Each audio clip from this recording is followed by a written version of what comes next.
طيب بسم الله الرحمن الرحيم. السلام عليكم ورحمة الله وبركاته.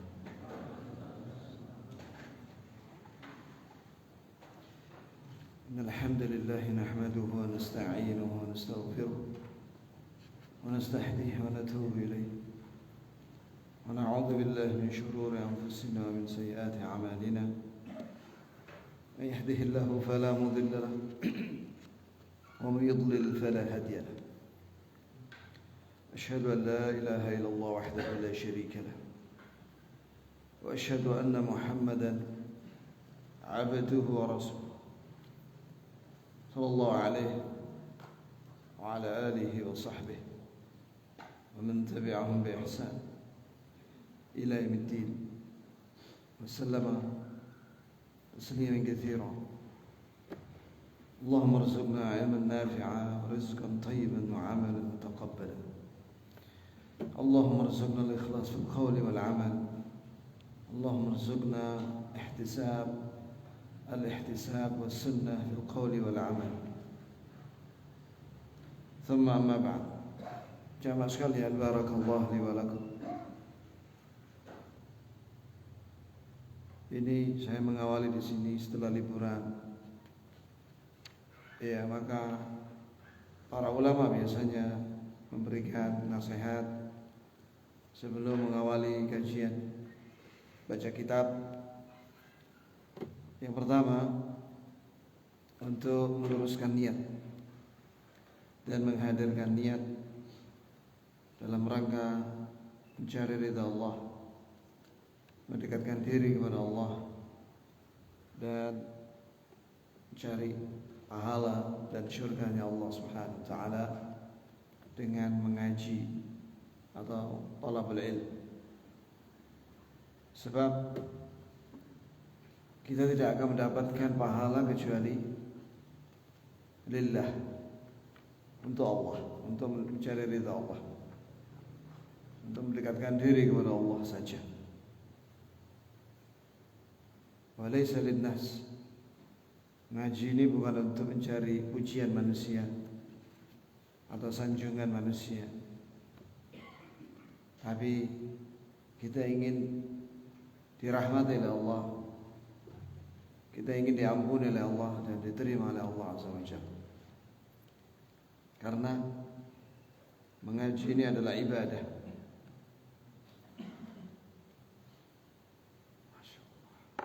Barakallahu fiik. Dan ibadah itu ada perintahnya. Iqra bismi rabbikal ladzi khalaq. Bacalah olehmu, yakni Al-Quran ini dan Sunnah, dengan pertolongan nama Rabbmu yang Maha Menciptakan. Iqra kata kerja perintah, dan hukum asal kata kerja perintah adalah wajib.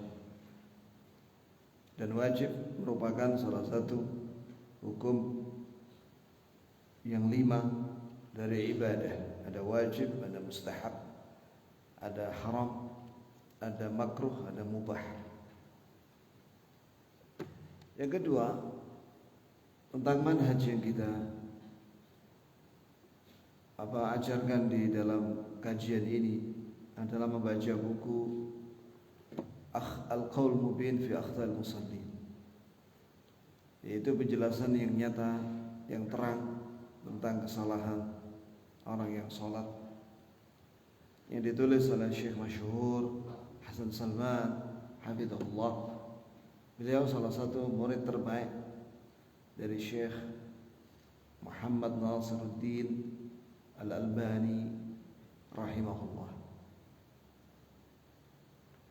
Ya, yang masyhur beliau mengatakan semenjak tahun 84 lulus dari S1 katanya, maka beliau duduk di perpustakaan pribadinya dari mulai selesai zikir pagi sampai isya, ya, kecuali waktu sholat dan makan atau kalau ada tamu atau apa, dia menggunakan waktu dari ba'da subuh sampai isya itu baca buku. Begitu ya, akhi, ulama kita itu. Dan beliau terkenal, baca bukunya itu buku-buku yang manuskrip yang belum dicetak, ya, dipercetakan. Jadi masih tulisan asli atau manuskrip atau mikrofilm, ya, yang difotokopi itu ya. Begitulah para ulama kita, mereka menghabiskan waktunya untuk ilmu, untuk membaca dan menulis. Lah kita ini talibul ilm, tuwailibul ilm, penuntut ilmu yang masih kecil, ya kita membaca karya tulisnya supaya kita paham tentang kesalahan-kesalahan salat. Kita sudah sampai mana ya, lupa saya. Tentang kesalahan dalam jabat tangan ya setelah salat sudah itu ya. Sudah ya.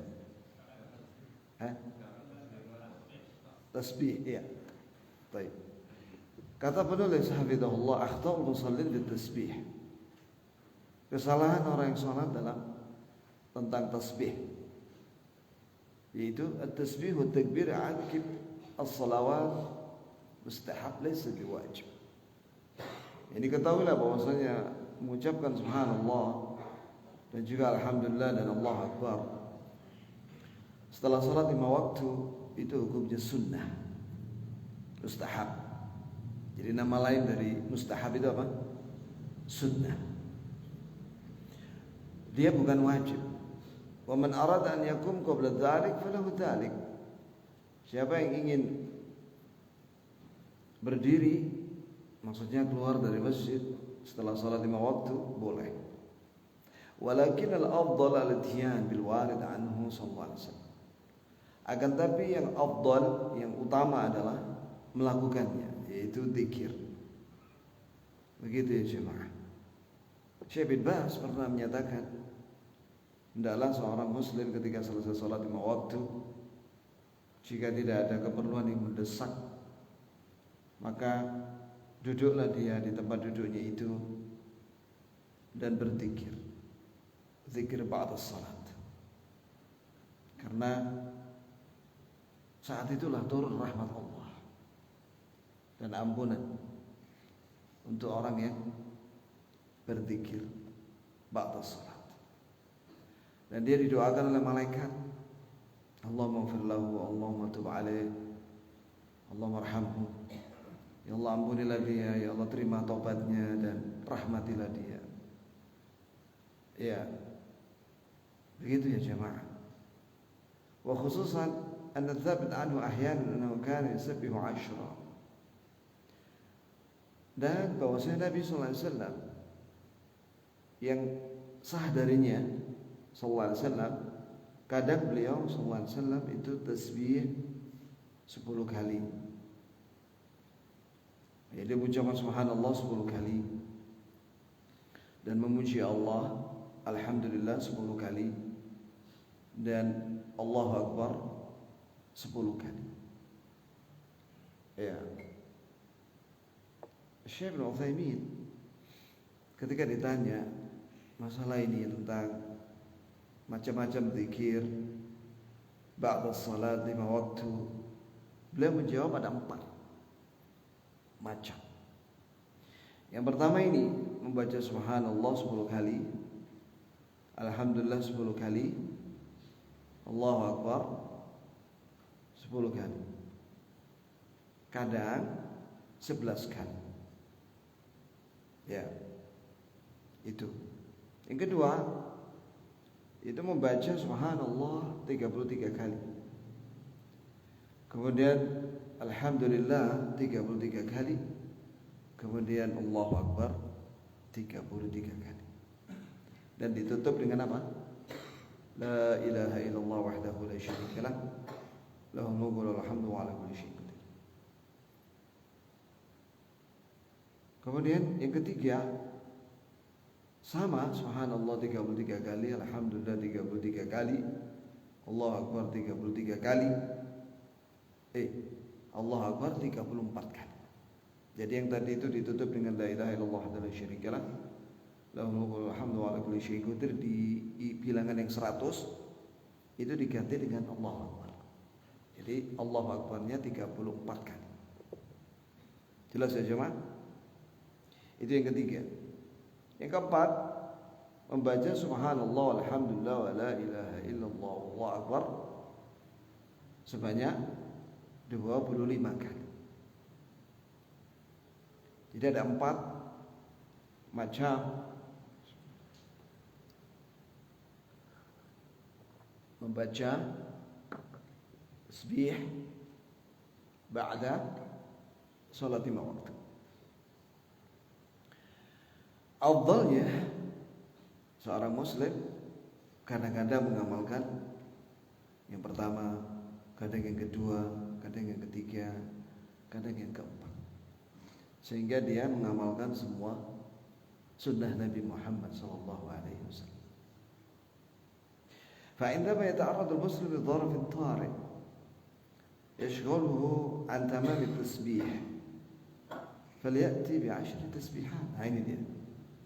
Apabila seorang muslim misalnya ada keperluan misalnya, ya, karena dia ingin segera meninggalkan tempat sholat karena ada kesibukan, maka hendaklah dia melakukan zikir yang 10 kali.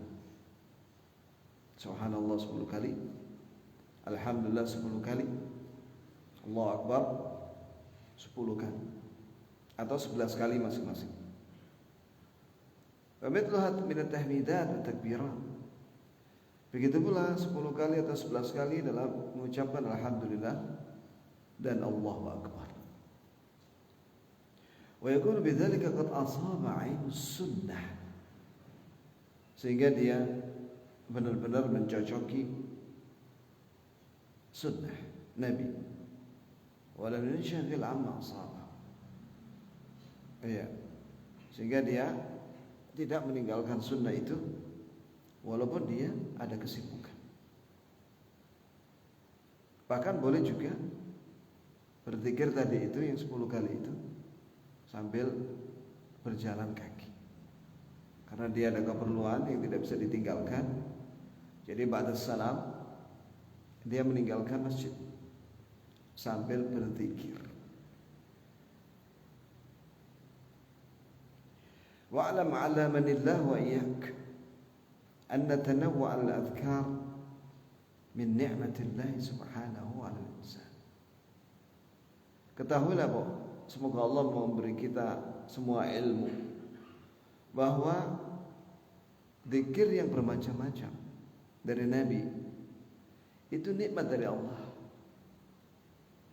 Zikir yang bermacam-macam dari Nabi SAW itu merupakan nikmat dari Allah Subhanahu kepada manusia.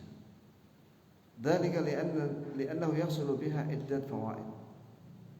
Karena dengan berbagai macam banyaknya zikir ya yang sah dari Nabi SAW itu banyak faedah. Minha anna tanawwu' al-ibadat yuaddi ila istihdar al-insan ma yaqul min adh-dhikr. Yang pertama, manfaat dari zikir itu bermacam-macam.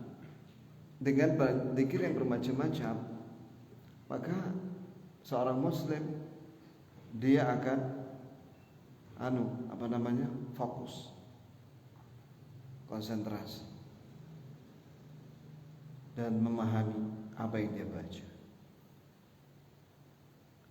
Fa inal insan idza dama ala dzikr wahid sara ya'ti bihi kama yaqulun aliyan biduni an yahdura qalbuhu.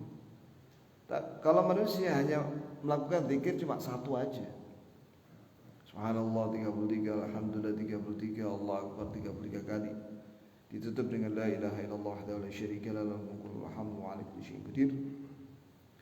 Itu aja yang dilakukan, yang dia ucapkan, mungkin dia tidak akan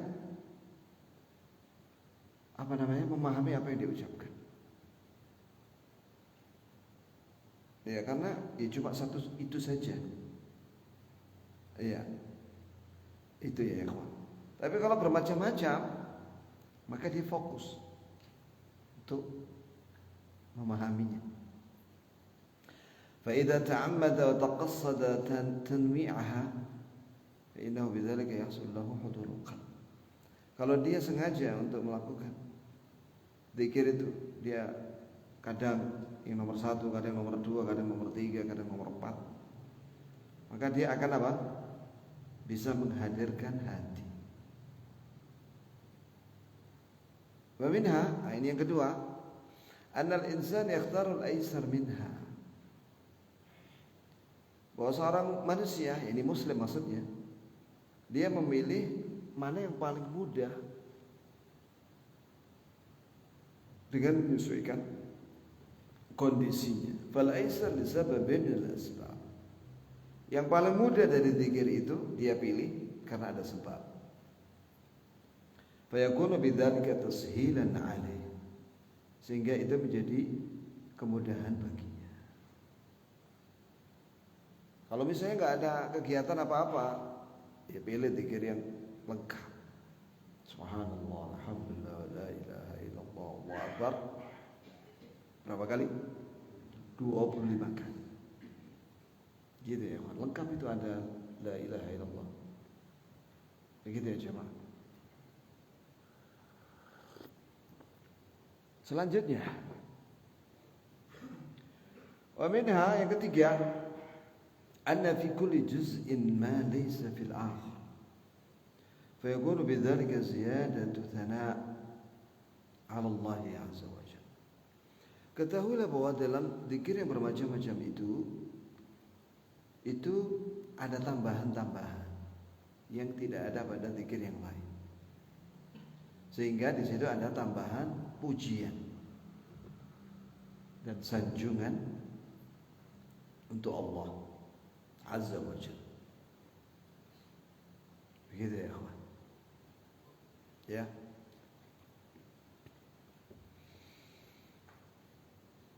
Di sini ada tambahan ta'liq sedikit dari saya, bahwa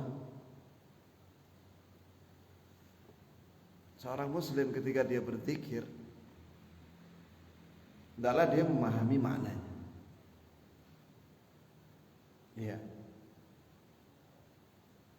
Semakin dia memahami maknanya dan kandungannya, maka semakin berat bobot pahalanya. Ibnu Qayyim dalam kitab Wabilus Sayyib, bahwa orang kalau sholat itu tidak sama pahalanya sholat jamaah itu. Ada yang 10, ada yang 9, ada yang 8. Iya, Nabi menyebut itu al-ushr, at-tis', thumun. Ada yang 1/10, ada yang 1/9, ada yang begitulah seterusnya. Kenapa? Tergantung ma'aqala fi qalbi, apa yang dia pahami dari hatinya, dari apa yang diucapkan ketika sholat. Semakin dia paham, semakin besar pahalanya dan ampunannya juga semakin besar dari Allah Subhanahu wa ta'ala. Semakin ngelamun, semakin sedikit pahalanya. Bahkan para ulama mengatakan orang yang sholat berjamaah A dan B bersebelahan, tidak sama pahalanya. Bisa jadi perbedaan keduanya antara langit dan bumi. Sampai seperti itu ya. Maka penting ya, saya ingatkan sekali lagi, bahwa ayat yang dalam surat Al-Ma'un, fawailul lil musallin alladzina hum 'an salatihim sahun. Celaka orang salat, yaitu orang-orang lalai dalam salatnya. Itu ada 5 maknanya. Di antaranya tarkut tadabbur an ma'aniha. Dia tidak memahami makna apa yang dia ucapkan ketika salat. Itu ditafsir Ibnu Katsir. Maka contoh begini, subhanallah misalnya kita baca zikir ba'da salat. Subhanallah itu artinya maha suci Allah. Dari apa? Dari dua hal. Yang pertama, dari segala kekurangan dan aib. Jadi Allah itu tidak ada aib, tidak ada kekurangan. Ya, Allah itu maha sempurna ya kawan, dalam semua sifatnya. Maka maha suci Allah dari segala kekurangan. Yang kedua, maha suci Allah dari tandingan, sekutu. Tidak ada tandingan bagi Allah, tidak ada sekutu bagi Allah. Karena Allah yang menciptakan seluruh makhluk. Mana ada yang bisa menandingi Allah dalam ciptaannya? Siapa yang bisa menciptakan langit dan bumi selain Allah? Tidak ada. Yang kedua, alhamdulillah. Alhamdulillah itu artinya kalau salah terlihat segala puji bagi Allah.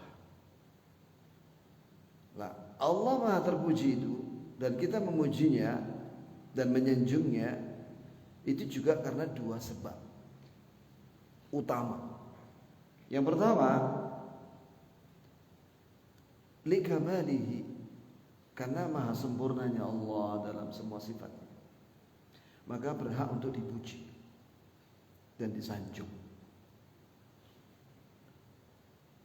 Setiap nama Allah menunjukkan sifatnya yang maha sempurna, maka Allah berhak untuk dipuji. Yang kedua, li ihsanihi, karena Allah maha baik kepada makhluknya dengan karunia dan nikmat yang Allah limpahkan kepada makhluknya. Karena Allah maha baik kepada makhluknya, maka Allah berhak untuk dipuji. Allahu Akbar, Allah maha besar dalam hal apa? Zatnya. Ya, zatnya itu maha besar dan juga maha besar dalam segala sifatnya. Maha paling besar. Akbar itu dari ismu tafdil, af'al, artinya paling, maha paling besar dalam semua hal, zatnya dan semua sifat zatiyahnya, fi'liyahnya, perbuatannya, ucapannya, ya semuanya. Adapun la ilaha illallah artinya la ma'budu bihaqqin illallah, tidak ada sembahan yang hak melainkan Allah. Maka di sini terkandung apa? Komitmen seorang muslim untuk bertauhid dan tidak musyrik setiap hari. Bayangkan kalau setiap hari dia mengucapkan la ilaha illallah, berapa itu ya kawan? Pagi dan sore masing-masing 100 kali zikir pagi dan sore, belum zikir ba'da salat. Itu kan tadi 125 kali subhanallah, alhamdulillah, la ilaha illallah, Allahu akbar 25 kali. Iya, kali 5 berapa sudah itu? La ilaha illallah. Belum ba'dal adzan, ba'dal adzan. Setelah adzan kan ada wa ana asyhadu an la ilaha illallah, kan ada itu. Wahdahu la syarika wa anna Muhammadan abduhu wa rasuluh. Belum menjawab adzan, muadzin asyhadu an la ilaha illallah, kita jawab asyhadu an la ilaha illallah. Apa hikmahnya kita sering-sering mengucapkan la ilaha illallah? Supaya kita ini komitmen, konsisten dengan tauhid dan menjauhi syirik. Karena tidak mungkin orang masuk surga tanpa tauhid. dan musyrik haram masuk surga. Innahu may yusyrik billah faqad haramallahu alaihi al-jannah. Sesungguhnya barang siapa yang menyekutukan Allah dengan yang lainnya, maka Allah haramkan dia masuk surga. Ya ikhwan, ada yang tidur, bangunin ya ikhwan. Ntar lagi pulang kita orang. An-nawmu fi at-ta'limi min asy-syaitan.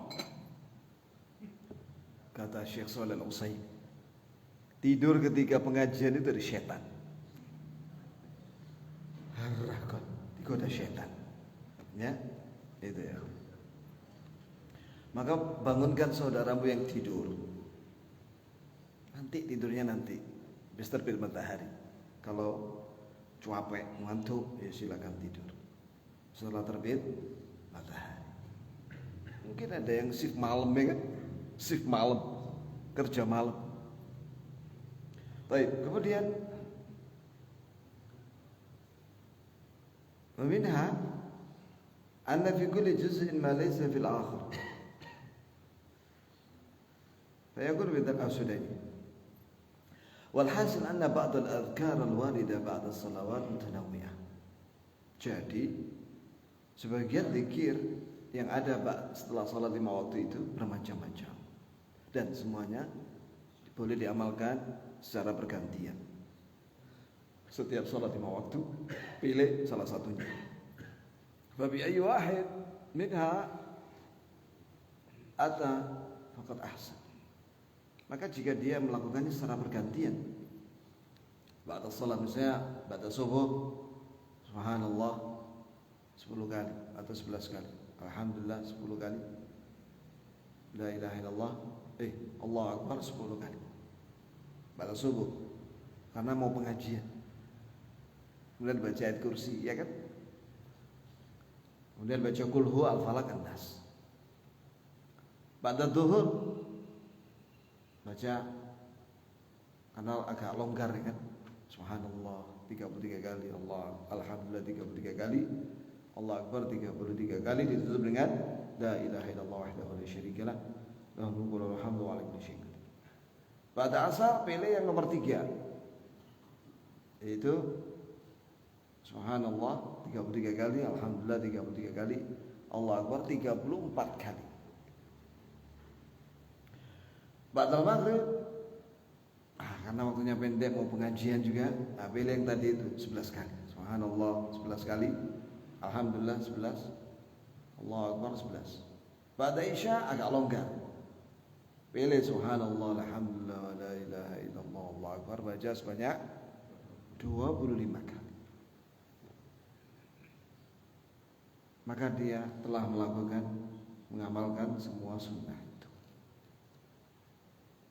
Terus berikutnya, fa in aba ila al-khuruj fala yanbaghi an yansarif qabla intiqal al-imam anil qiblah. Di antara adab, jika memang dia betul-betul harus keluar dari masjid karena ada keperluan yang tidak bisa dia tinggalkan, karena ada pengumuman dari di bandara bahwa kepada para penumpang pesawat Garuda dengan nomor penerbangan sekian tujuan Jakarta agar segera memasuki pesawat. Nah, itu sudah tinggalin sudah. Nah, tapi kalau bisa meninggalkannya itu, kata penulis di sini, setelah imam menghadap ke makmum. Nah, ini repotnya ada imam yang nggak ngerti sunnah ini. Ba'da sholat terus menghadap kiblat, ya wes tinggalin ya akhi, dia nggak ngerti, ya kan? Ya, kapan seorang imam itu menghadap ke makmum? Setelah mengucapkan Allahumma antas salam, astaghfirullah, astaghfirullah, astaghfirullah, Allahumma antas salam, minkas salam, tabaraka ya dzal jalali wal ikram, maka imam itu menghadap makmum. Barulah boleh meninggalkan tempat makmum itu maksudnya. Qala Syekhul Islam, ini Ibn Taimiyah rahimahullah, berkata, yang bagi lil makmum alla yakum hatta yansarif al imam. Adalah seorang makmum tidak berdiri setelah salam itu kecuali setelah imam itu menghadap makmum. Yantaqil al-qiblah, jadi arahnya berpindah dari tadinya menghadap kiblat ke arah siapa? Makmum. Wala yanbaghi al-imam an yaqud ba'da as-salam istaqbil qiblah illa miqdar ma yastaghfir thalath. Wa yaqul Allahumma anta as-salam wa minka as-salam tabarakta ya dzal jalali wal ikram. Adalah seorang imam tidak menghadap kiblat selesai salam kecuali setelah dia mengucapkan astagfirullah tiga kali, kemudian mengucapkan Allahumma antas salam wa minkas salam tabarakta dzal jalali wal ikram, maka hendaklah dia menghadap makmum. Ini sunnah. Ya, Nabi itu seperti itu. Wa idza intaqala al-imam, jika imam sudah berpindah arah, yang tadinya menghadap kiblat kemudian menghadap ke makmum, faman arada an yakum qam, siapa yang mau berdiri silakan dia berdiri. Wa man habba an yaq'ud yadhkurullah fa'al, siapa yang ingin duduk berzikir silakan. Wa dalilu dzalika ma rawahu Muslim fi sahih, dalilnya adalah diriwayatkan oleh Imam Muslim dalam sahihnya min hadits Anas radhiyallahu anhu rafa'ahu, hadits Anas bin Malik rafa'ahu itu artinya menyampaikan dari Nabi.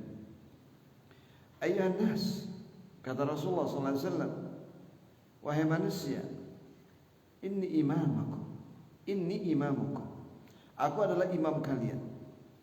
Fala tasbiquni bi ruku' wala bis sujud, janganlah kalian mendahului aku dengan rukuk dan sujud, wala bil qiyam, dan tidak pula dengan berdiri, wala bil insaraf, dan tidak pula meninggalkan tempat kecuali setelah menghadap ke makmum. Begitu ya jemaah.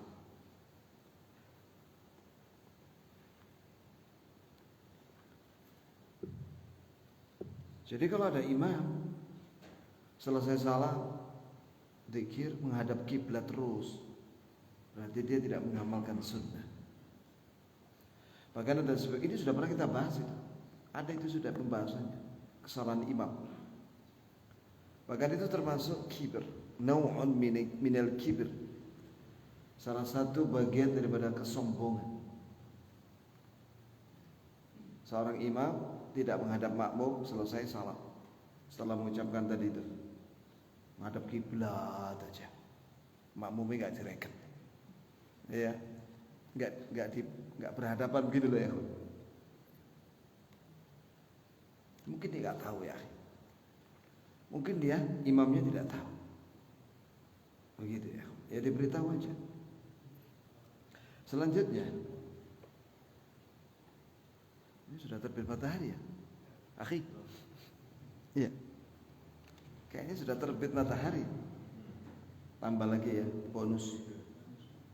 Fa in qa'ada, jika dia duduk yadhkurullah ta'ala, fa alaihi bil iktifa bil ma'thur.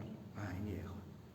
Jika dia duduk berzikir ba'da salat 5 waktu, hendaklah dia mencukupi dengan yang sah dari Nabi zikirnya itu. Fal hadithul ma'ruf fi sihah wa sunnah masanid. Zikir ba'da salat itu ma'ruf, masyhur, dikenal oleh para ulama di hadis, baik di dalam sahih, ini sahih Bukhari Muslim, atau di sunan, ini Abu Dawud, Tirmidzi, Nasai, Ibnu Majah, atau musnad, ini musnad Ahmad misalnya. Tadullu ala anna Nabi sallallahu alaihi wasallam kana yad'u dubura salatihi. Ini bahwa Nabi sallallahu alaihi wasallam berzikir ba'da salat, qabla khuruj minha, sebelum keluar dari salat. Sebelum apa? Keluar dari masjid. Wa kana ya'muru ashabahu bidzalik, dan Nabi menyuruh sahabatnya untuk berzikir. Wa yu'allimuhum dzalik, dan Nabi mengajarkan itu. Zikir ba'da salat. Wa la yakhfa anna ad-du'a mubashara ba'da al-insiraf min as-salat min munajat Allah wa khitabih ghair munasib. Ketahuilah bahwa berdoa, yakni berdoa setelah salat, setelah salam, langsung, ya itu tidak sesuai dengan sunnah. Walihada fa inna du'a sallallahu alaihi wasallam kana fi subhis salat. Dan ternyata sunnah Nabi, beliau itu berdoa itu ketika sholat, baik berdiri ihdinas siratal mustaqim, bahkan rukuk subhanakallahumma rabbana wa bihamdika allahumma ighfir, sujud juga berdoa, duduk di antara dua sujud, rabbighfirli warhamni jiburni warfa'ni wahdini wa'afini warzuqni. Kemudian di akhir, ini tahiyat akhir, setelah tahiyat akhir sebelum salam, itu sudah pernah dibahas. Ada 9 macam doa Nabi yang Nabi baca di waktu tahiyat akhir sebelum salam.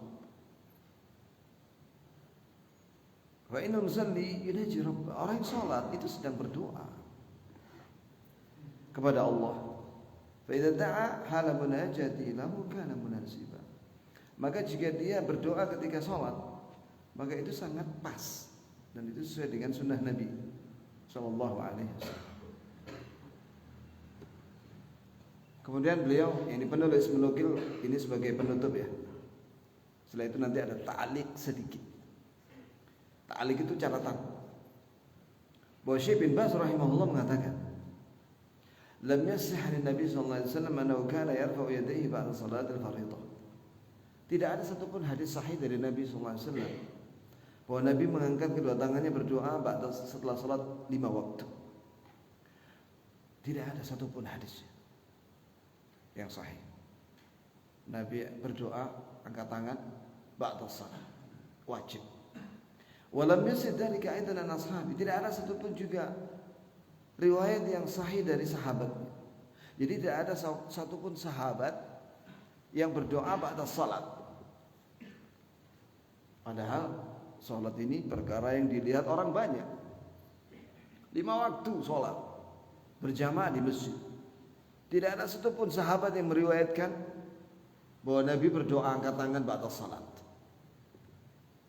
Ini ya. Terus kata Syekh bin Baz, fi mana? Sejauh yang kita tahu. Nah, di sini menunjukkan tawadhu'nya beliau.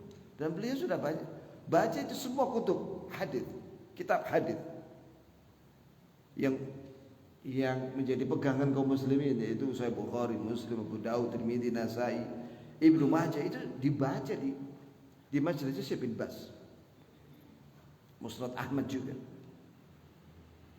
Ya, jadi para ulama ya kawan, kalau ngaji di kalangan para murid-murid khususnya itu menghatamkan itu kutubus sittah dan Musnad Ahmad.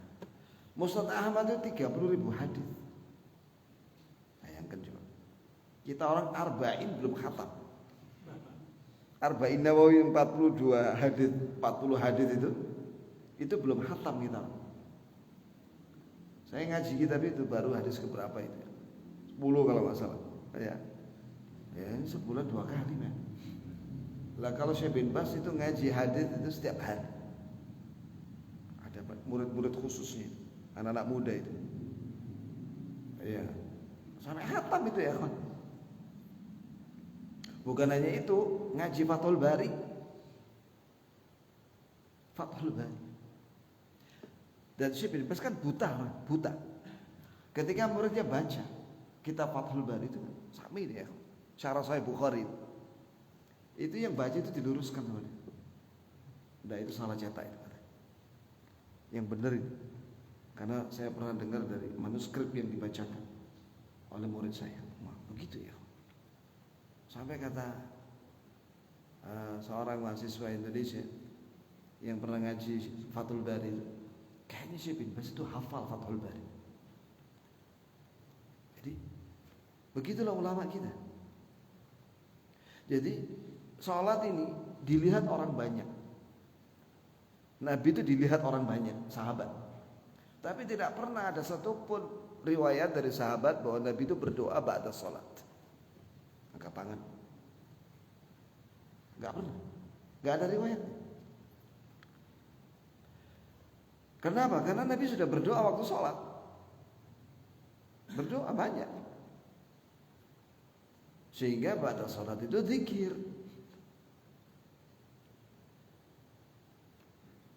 فإذا قضيت الصلاة فانتشروا في الأرض واذكروا الله. Jika selesai salat, ini konteksnya salat Jumat, maka bertebarlah kalian di muka bumi dan banyak berzikirlah. فإذا قضيتم الصلاة فاذكروا الله. Jika kalian sudah selesai salat maka berzikirlah. وما يفعل بعض الناس من رفع أيديهم بعد الصلاة الفريضة بدعة لا أصل لها. Kata Syekh bin Baz, sebagian orang salat, selesai salat dia berdoa angkat tangan, itu bid'ah, tidak ada dalilnya dari Nabi SAW dan para sahabat. Jadi Syekh bin Baz membid'ahkan berdoa ba'da salat.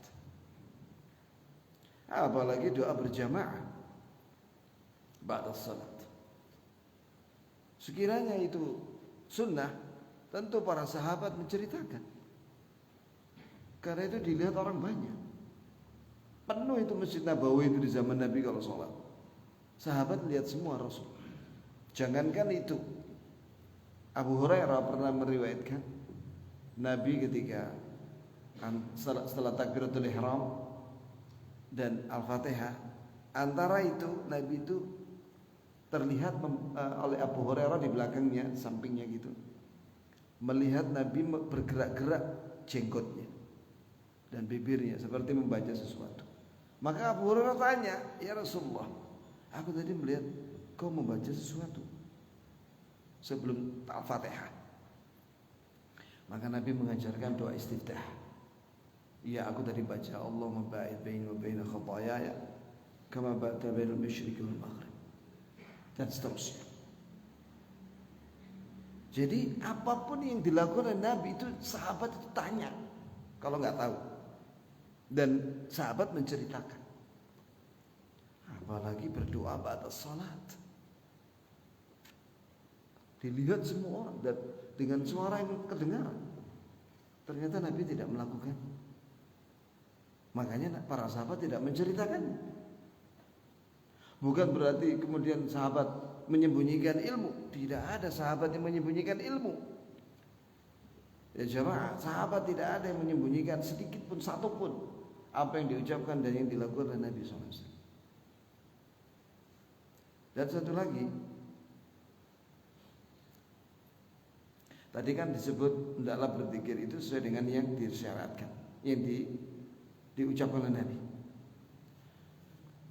Ya, sebagian orang zikir zaman sekarang ini zikir ba'da salat, langsung mengkomando imam itu Al-Fatihah. Loh, Fatihah kan sudah tadi salat.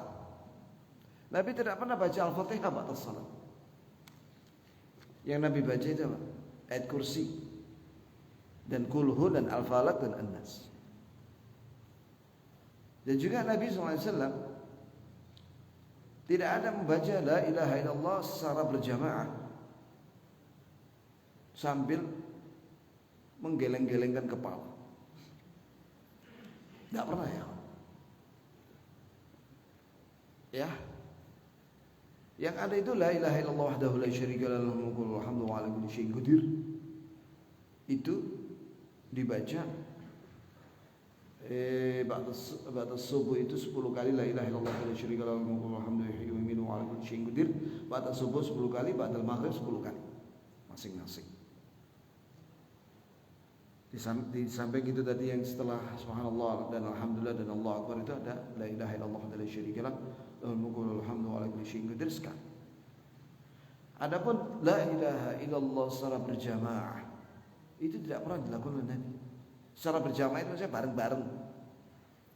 Tidak pernah dilakukan oleh Nabi SAW. Dan juga tidak ada tambahan bacaan antara subhanallah dan alhamdulillah dan Allahu akbar. Jadi setelah subhanallah 33 kali tidak ada kalimat apapun. Langsung alhamdulillah 33 kali, setelah itu Allahu akbar 33 kali. Tidak ada di sela-sela itu subhanallah itu enggak ada ya. Dan juga Allahumma antas salam wa minkas salam tabarakta ya dzal jalali wal ikram, ini yang sunnah. Adapun tambahan Allahumma antas salam minkas salam ilaika ya'udus salam hayyina rabbana bis salam wa zawwijna bi ummis salam dan sebagainya itu tidak ada ya. Itu paham kan maksudnya? Sing paham ya. Paham sing enggak paham ya. Ya enggak ngerti ya kan? Nah, itu ya. Tidak ada tambahan fa hayyina rabbana bis salam wa adkhilnal jannata darus salam. Tidak ada itu tambahan itu. Ya. Begitu pula istighfarnya Nabi. Syekh Shalih Al-Utsaimin menjelaskan istighfarnya Nabi itu astaghfirullah, astaghfirullah, astaghfirullah atau astaghfirullah wa atubu ilaih.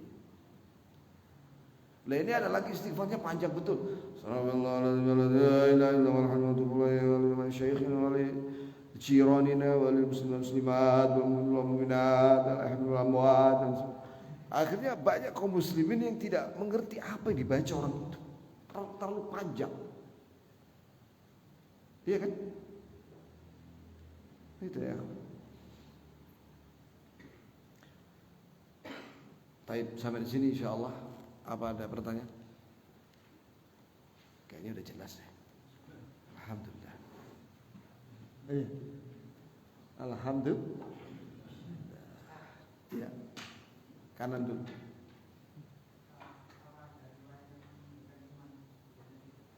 Apanya? Apa itu? Iya, astagfirullah 3 kali.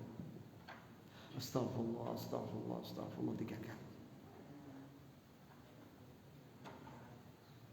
33 itu. Cuma 3 kali. Tidak ada riwayat 3 kali. Minimal 10. Ada riwayat 11. Ya Pak.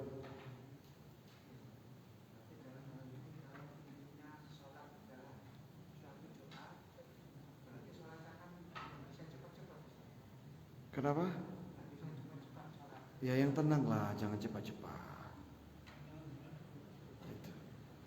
Berdoalah ketika sujud. Ya. Begitu pula ketika sebelum salat.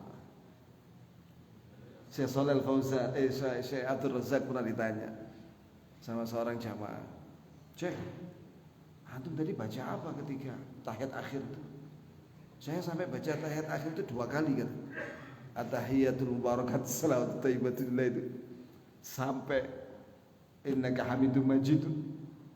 Itu sampai 2 kali dia baca. Tadi saya berdoa setelah innaka hamidum majid itu berdoa. Berdoa apa sih? Baru diajarkan. Dikira boleh diulangi lagi tahiyat terus sampai 2 kali.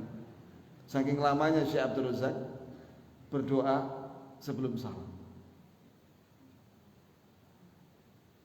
Biasanya jamaah itu makmum itu kalau kita doanya agak panjang sedikit itu sebelum salam. Batuk-batuk.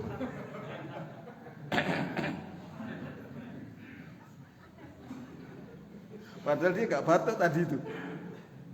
Tapi nyuruh imam dan salam gitu loh ya kawan. Allah musta'an. Ya, itu. Ya sudahlah kita salam. Assalamualaikum, assalamualaikum. Jelas ya. Jadi usahakanlah berdoa. Jangan cepat-cepat. Nah.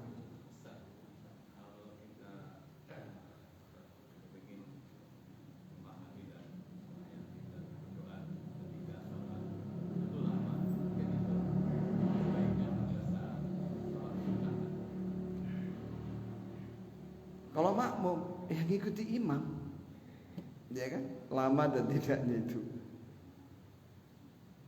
Iya, ketika kita salat sendirian, salat sunnah, lakukanlah itu doa yang panjang-panjang. Kalau saya jadi imam, saya berdoa banyak doanya itu sebelum salam itu. Tidak apa-apa. Makmum lama-lama kan awalnya protes ya, batuk-batuk ya kan. Lama-lama udah terbiasa. Agak lama ya sebenarnya, ikuti kita orang. Hah?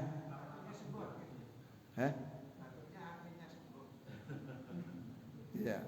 Gak batuk lagi dia. Karena sudah tahu bahwa kalau saya jadi imam itu agak lama doanya. Begitu. Iya, betul. Ada doa khusus yang sebelum salam itu. Ada 9 macam doa itu. Adapun doa ketika sujud bebas. Juga boleh mengamalkan yang Nabi baca.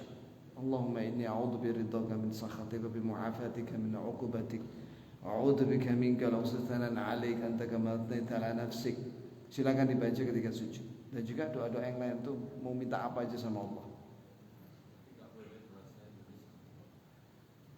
Nah, ini pernah dibahas oleh para ulama, boleh. Karena Allah kan paham apa yang dibaca orang ketika berdoa. Karena banyak orang Islam yang nggak bisa bahasa Arab. Jadi dia punya kebutuhan disampaikan kepada Allah dengan bahasa dia. Ketika sujud boleh. Gitu ya, kawan. Dan usahakan kita kalau berdoa ya kawan, yang ada di dalam Quran dan Sunnah. Ya, di dalam hadis-hadis Nabi, itulah yang kita amalkan. Jangan kita ngarang-ngarang sendiri. Misalnya begini, ya Rabb, jika kau tahu bahwa aku akan melenceng sebelum terlalu jauh, matikan aja aku ya Rabb. Lu jangan begitu kalau berdoa ya. Ente minta mati apa? Mintalah petunjuk. Ya kan? Rabbana atina fid dunya hasanah. Minta kebaikan, jangan minta mati. Hidup itu nikmat untuk ibadah, baca Quran dan lain sebagainya. Ngapain minta mati? Gitu ya. Masih bisa kita taubat, beramal soleh dan lain sebagainya, menambah amal soleh. Ada sebagian orang putus asa dan minta mati. Jangan ya. Tapi berdoalah minta karunia-Nya. Ya, kepada Allah. Allahumma inni as'aluka min fadlik wa rahmatik. Ya Allah, aku minta karunia-Mu dan rahmat-Mu ya Allah. Kata Syekh Ibnu Utsaimin, kalau antum melihat ada orang diberi sesuatu kenikmatan dan antum belum mendapatkan nikmat itu, maka antum berdoa kepada Allah, Allahumma inni as'aluka min fadlik wa rahmatik fa innahu la yamlikuha illa anta. Ya Allah, aku minta kepadamu karunia-Mu dan rahmat-Mu, sesungguhnya tidak ada yang memiliki itu, dua hal itu kecuali Engkau ya Allah. Insya Allah akan diberi oleh Allah. Dan tentunya berdoa dan usaha ya akhi. Jangan setelah berdoa ya Rabb, ya Rabb, ya Rabb, minta ilmu ya Rabb, ya Rabbi zidni ilma. Setelah itu apa? Turu. Nggak mau baca, nggak mau ngapalin, nggak mau mengulang. Gimana mau dapat ilmu? Ada seorang talib, ya Rabb zidni ilma, ya. Bolos, waib. Akhirnya di DO. Beberapa hari yang lalu ada berita, ada 5 orang mahasiswa Indonesia di Madinah di DO, dipecat dan dideportasi. Ada yang deportasi, ada yang dipulangi. Kenapa? Karena sering waib, sering nggak masuk kuliah. Lah ngapain dia? Mungkin jadi mutawif, mutawif umroh. Nah ini nggak boleh, akadnya nggak boleh. Mahasiswa itu jadi mutawif. Kalau jualan lah, jualan buku selingan nggak apa-apa kalau itu, untuk menambah fulus. Karena barangkali ada yang bawa keluarga di sana. Karena biaya hidup mahal di sana. Jadi karena sering ghaib itu dipecat di DU ya. Ketika banyak ribuan pemuda Muslim Indonesia pengen sekolah di Madinah, ini orang datang diterima di sana, malas belajar, nggak dapat ilmu ya. Jadi kalau ingin mendapatkan, berdoa dan usaha, ikhtiar. Demikian, subhanakallah wa bihamdik, asyhadu an la ilaha illa anta astaghfiruka wa atubu ilaik. Assalamualaikum.